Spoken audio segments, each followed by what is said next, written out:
Next up, we're joined by Michael Gorra. Michael is the author of Portrait of a Novel, Henry James and the Making of an American Masterpiece, which is a finalist for the Pulitzer Prize in Biography. The Bells in Their Silence travels through Germany, After Empire, Scott Naipaul Rushdie, and the English novel At Mid-Century. He's received a Guggenheim Fellowship, 2 fellowships from the National Endowment for the Humanities, and a National Book Critics Circle Award for his work as a reviewer. His essays and reviews have appeared in the New York Review of Books, the Times Literary Supplement, The Atlantic, and the New York Times Book Review. He's the Mary Augusta Jordan Professor of English Language and Literature at Smith, and his latest book is The Saddest Words, William Faulkner's Civil War. Welcome to the show, Michael. Thank you for having me. So the question we're asking in this episode is, will the South ever be new, both politically and in literature? And on the one hand, we have the very familiar white supremacists who marched in Charlottesville in 2017, but on the other, Stacey Abrams nearly won her race in 2018, and Virginia is reliably blue, and Georgia and North Carolina seem like they could be headed that way. So what would the author of the phrase, "the past is never dead, it's not even past," think about today's South? That's a wonderful question. I think there's one thing, honestly, I can say he would be horrified by, and that's freeways. Freeways, strip malls, shopping centers, Walmarts, all of that. He wouldn't like any of that. He didn't like stores in general. But I was thinking about this in response to your question, and Faulkner died right before the University of Mississippi was integrated, right before James Meredith became the first Black student at the University of Mississippi. And during the riots that were around that, one of his nephews was in the National Guard trying to ensure that Meredith was allowed to enroll. One of his nephews was on the other side of the white rioters who were trying to keep Meredith from enrolling. Faulkner, in the 50s, he was worried that basically white people would kill any Black person who tried to enroll at the South's flagship universities. He thought they should be integrated, but he was afraid of the reaction. So his response to the events was to say, go slow. And of course, that was not an answer. That was not an answer. You can't go slow. And James Baldwin rightly took him to task for that. I do think Faulkner would like seeing the way in which the South has, in some large measure, integrated the enrollment of Black students at universities, a large Black middle class in Atlanta. I like to think he would like that. On the other hand, I would also say he would not be at all surprised by that white supremacist riot in Charlottesville. He would not be surprised at that. I don't think he'd be surprised by the rise of the militia movement. He had an understanding of that sort of deep-seated racial violence in the people he'd grown up with, in the white people he'd grown up with. He was not sympathetic to it, but he knew it, he understood it. I don't think he would be surprised by that. In some ways, we can't really say what he would think. We'd have to put him, abstract him completely from his time, put him down in our time. It's 60 years since he died. But I think in terms of particular phenomena, we might be able to say. He would not be, I think he would be surprised, honestly, at the degree of integration that the South has achieved. He would not be surprised at our current moment, at the backlash that's happening now. Against that. Yeah, I don't think he'd be surprised at that at all. Not the man who wrote that horrifying lynching story, Dry September. That was the first story that I ever read about lynching, and that it's not something we talked about in my family. Growing up in Kansas City, that was an incredibly powerful story that taught me. Yeah. I've never forgotten it. Yeah, no, that's a scary story because you get a sense of how one word can set people off, can make things happen that you don't anticipate. I think it's utterly chilling. It's still useful for understanding how police killings are happening now today, exactly. I think. Exactly. No, exactly. There's another moment in Light in August that I've written about a little bit about police violence and about the African-American suspicion of the police, where the police are investigating a murder and the sheriff says to the deputy, go get me an N-word. Anyone will do, because they're just going to beat out. They don't expect a confession from him. They don't think that the man they pick up has done it, but they think he will know something. And the police are willing to beat it out of him, to beat that knowledge out of him. Faulkner has a sort of uncanny understanding of the way that works. Here is my high school copy of The Unvanquished. This is the first Faulkner novel that I read. I colored in the title, as you can see. Yeah. Falling Apart. And I went ahead to read everything because I was moved by him as a writer. But in the book I'm working on now, I have a scene in which a young black high school student in the 80s is reading that book. Right. And I'm trying to imagine what it was like, would be like for him, and how different it was would have been for me, you know. It's one of the few books that Faulkner set during the Civil War. So I thought that we should start there and talk about how and why you decided to write about Faulkner's relationship to that war, because that's what your book is about. And what can that relationship tell us about the South or America in general today? Right. Okay. Well, in some ways, I started out to write a book about the Civil War. Not so much about Faulkner, not in its first conception. Very quickly, it became about Faulkner. I was living in Paris briefly. I'm an academic. I was on sabbatical. I'll confess, it was good. But it was in 2010, I was hearing news about the Tea Party.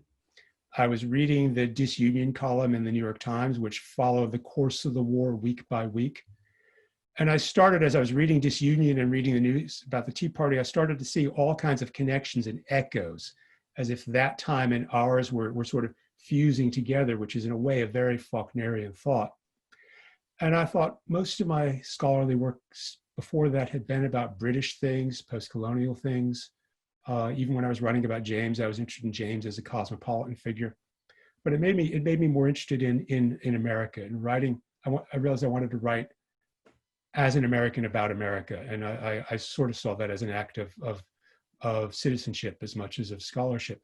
So the Civil War was the obvious point for that. But I thought, how can I organize that thing? And also, what do I know? Well, I mean, you're a Yankee, we're I'm a Yankee. We're going to have to admit that up front here. I am a Yankee. I am a Yankee. I have the full panoply of Yankee prejudices. But I'd always been reading Faulkner. I'd been reading Faulkner since basically the moment I graduated from college and was given, as I lay dying, to teach at summer school as a student teacher.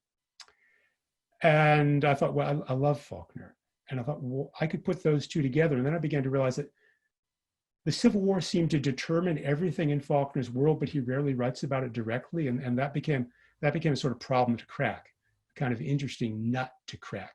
Now so I set out to see what I could find, and what it meant that he didn't always write about the war directly. And I think he writes much more about the war's memory as if he can't look at it directly.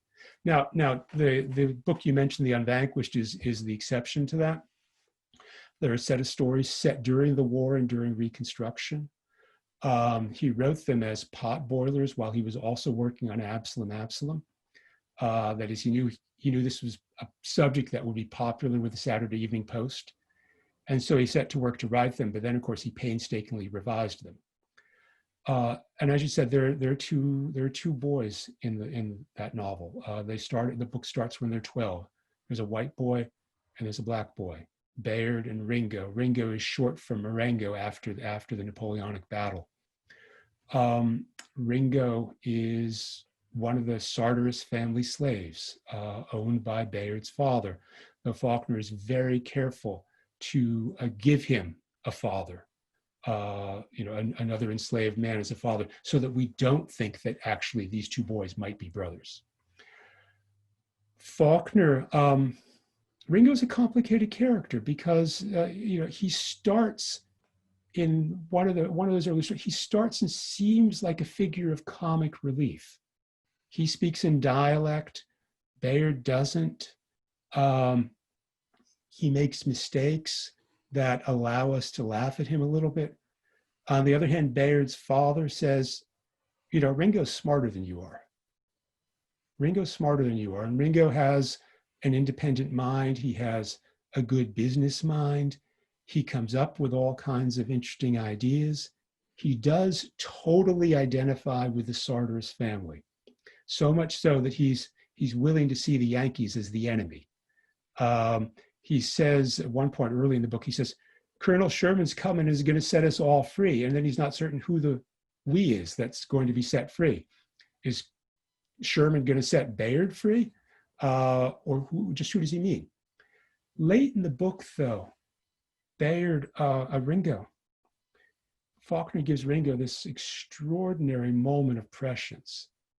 Reconstruction is starting, and also the white Southern backlash to Reconstruction, which is going to produce terrible things. It's going to lead to lynchings and stuffing of ballot boxes, and eventually the denial of the constitutional right to vote for Black men. And Ringo looks around and he says, this war ain't over. It's just getting started good. That's us into a very contemporary discussion of who should write about whom, and both Ellison and Toni Morrison have written about Faulkner's successes and failures and writing about Black characters, but generally they seem to prefer his attempt to, say, the approach of Hemingway or Fitzgerald, who just kind of pretend that race is not a thing. Yeah. I'm assuming that you think Faulkner's engagement with Black and Native American characters is important, because otherwise this book wouldn't exist. But how do you evaluate what he did? Yeah. This is one of those questions where you feel that no matter what you say, you're going to have to make exceptions at various points.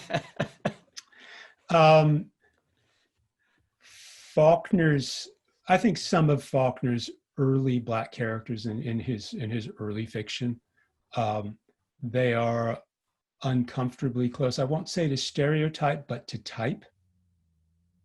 They're conventional.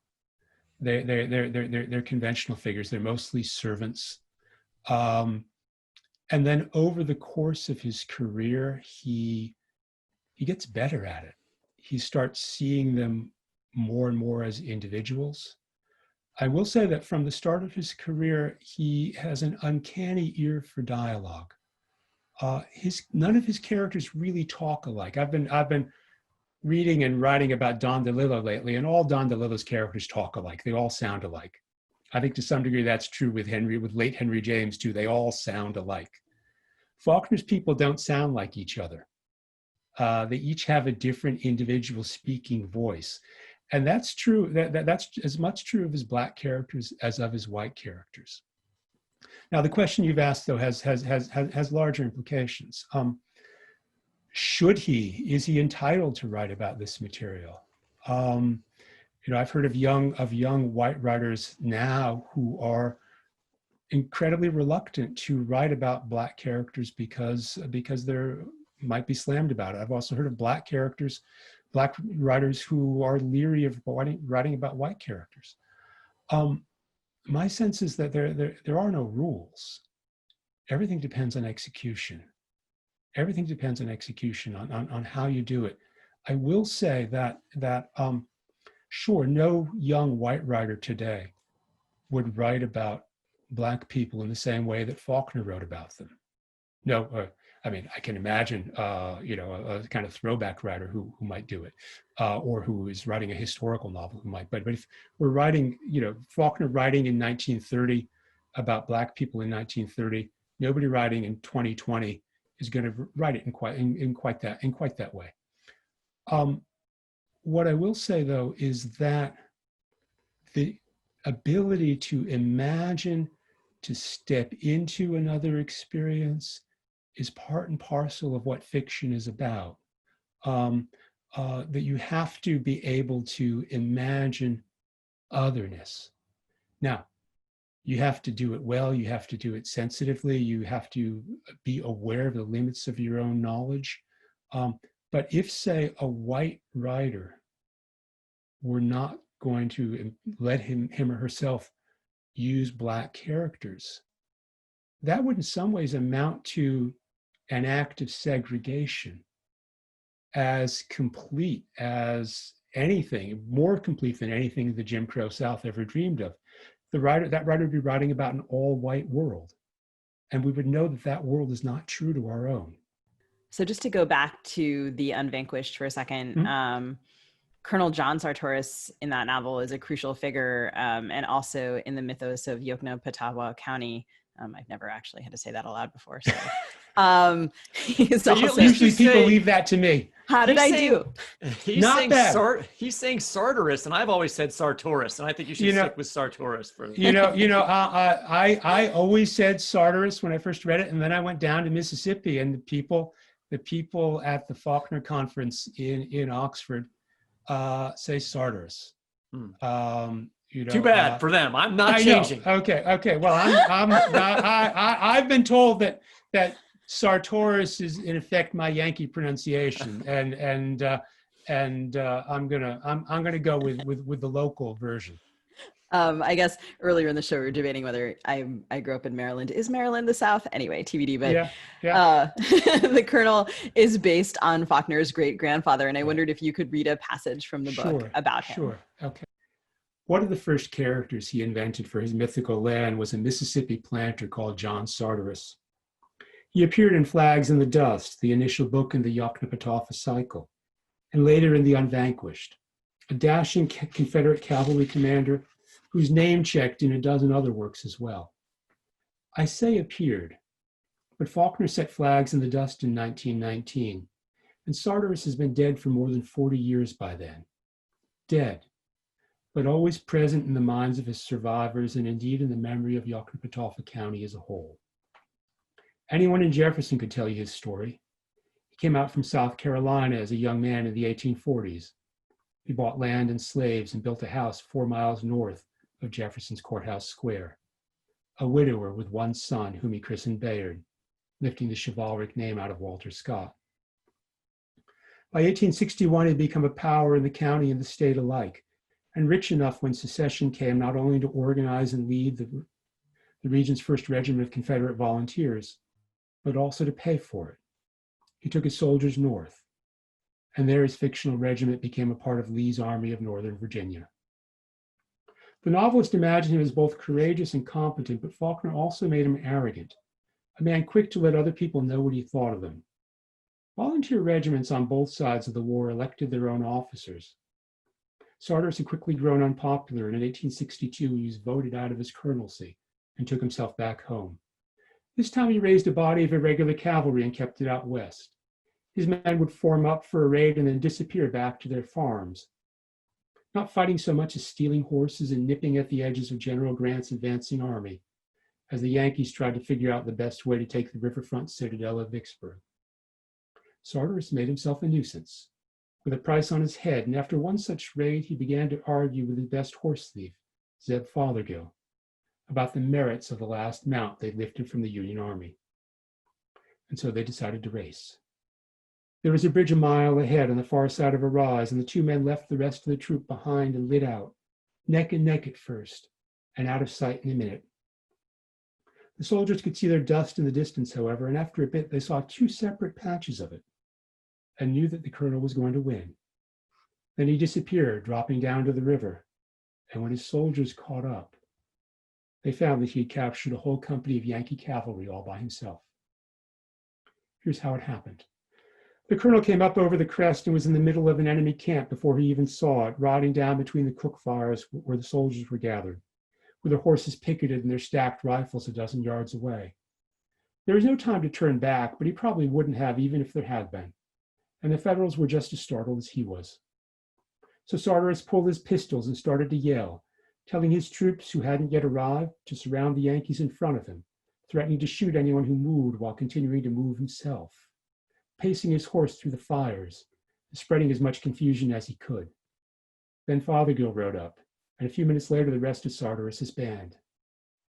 Still, there were too many prisoners to handle, too many to march off to a Confederate stockade. Instead, the colonel's men held the disarmed Yankees close all day, and when night fell, put a guard on the horses, while pretending to watch over the Union troops as well, trying not to laugh as Sartoris allowed them in ones and twos to slip off into the dark. That story, that version of the story, can be found in a novel that itself exists in 2 versions, one that Faulkner wrote as Flags in the Dust, and then published in a much abbreviated form as Saddest. The novel appeared in its original form only in 1973, a decade after the novelist's death. I'll have more to say about that later in considering the origins of Faulkner's postage stamp of ground. But for the moment, I'll stick with the story, or rather with the way the story is told. John Saddest might loom over its every page, but Flags in the Dust is not precisely a Civil War novel. Faulkner splits its interest between two of the colonel's descendants, each named Baird. One is the colonel's son, a banker and now himself an old man. The other is the banker's grandson. Young Baird has newly returned from France, having flown World War I fighter planes in an international squadron, and in peacetime has found nothing better to do than to drive fast and drunk over Yoknapatawpha's bumpy roads, trying to kiss the wheels of the wagons he passes. So Flags in the Dust is at once a lost cause and a lost generation novel, in which the seeming purpose and heroism of the Confederate past squats over an apparently meaningless present. Yet how much, really, does the past have to offer? The story of the colonel's great deed comes to us through the mouth of his last surviving trooper. Old Man Falls is an object of Baird's, old Baird's charity, who every few months comes visiting, fetching the odor and spirit of the dead man into that room where the dead man's son sat. The banker is always good for some tobacco and a bit of cash. And he also provides a reliable audience for the stories that the soldier doesn't so much tell as tell over, stories forever retold and repeated. Late in the novel, the old man calls up the tale of the horse race once more, reliving those gallant, pinch-belly days. But this time Baird has a question. He shakes the ash from his cigar and asks, "What the devil were you folks fighting about anyhow?" For joining us today. And I would be remiss if I did not say that my mom is a Smith graduate and I have her copy of Whitman's Leaves of Grass, speaking of a Civil War writer. Okay. She read and marked up while in English class at Smith. And so I she bet says I know hello. I bet I know who she took the class with. Is now long retired, but yeah, that's great. Thank you. Listeners, don't forget to pick up a copy of Michael's new book, The Saddest Words, William Faulkner's Civil War, available now at an independent bookstore near you. Thank you so much, Michael. Thank you.